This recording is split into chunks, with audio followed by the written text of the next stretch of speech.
Good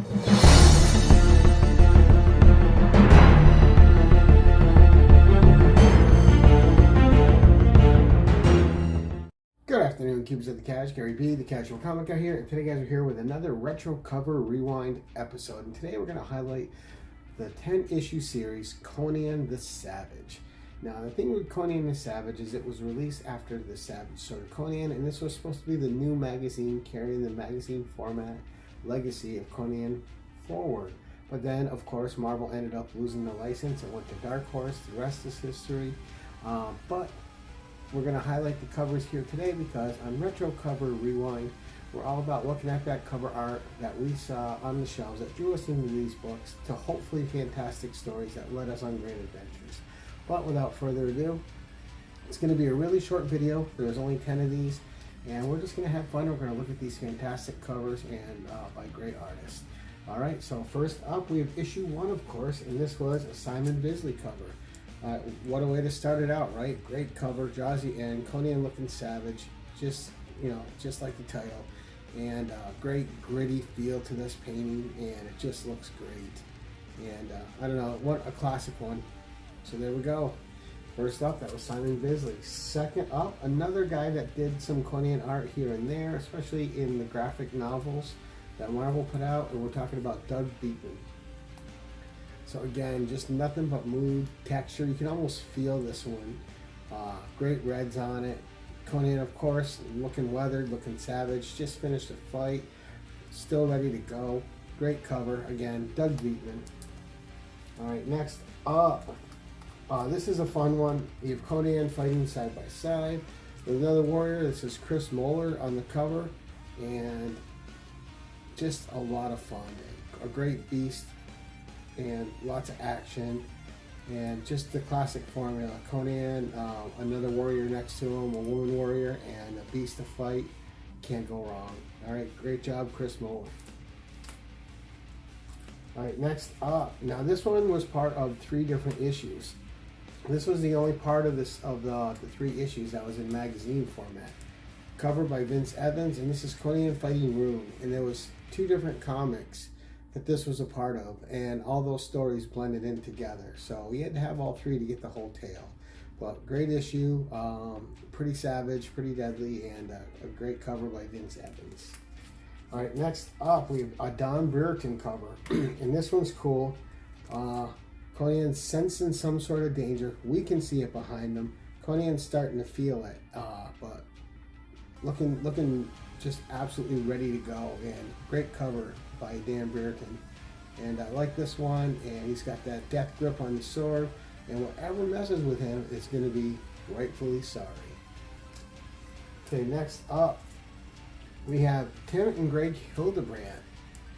Alright, now I'm a big fan of the Hildebrandts. This isn't my favorite cover from them, but still a good cover. You gotta like some blues in the background.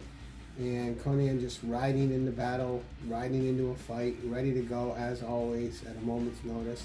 Again, Tim and Greg Hildebrandt. Alright, so number 7, Return of the Iron Maidens. And this is a Jacques Brady cover. And this one, I like it except for Conan. He looks a little too Hollywood for me. Looks a little too pretty boy in this depiction, but otherwise a great cover. Just the Conan face, and he just doesn't look like our Savage, right? This looks like a pretty boy Conan, and that's not my Conan. So next we have number 8 of Conan the Savage, Hunting Ivory. And a great cover here by Val Marriott, and just a lot of fun. Great stories in these issues. Again, it was too bad that it only went for 10. It was always great to see Conan in magazine format. And the inside was a lot different than Savage, even though it was still black and white. The format was completely different, and it definitely freshened up and gave you something different to look at. Although I always loved the original Savage the most, this was still Savage Sword of Conan the most. This was still a fun little series. So number 8, and sometimes hard and expensive to find, but if you're diligent, you'll get good deals.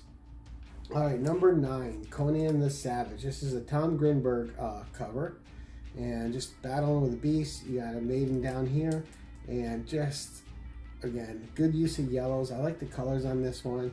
And Conan, no stranger to having to fight for survival against various beasts and animals. And just a cover that is just telling that tale. Fantastic. And then we come to our last issue. All right, and this is another Don Brereton cover.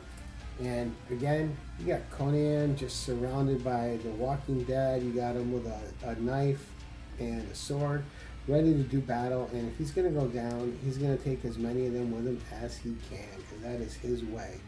He will draw his pints of blood. He will draw his quota of flesh.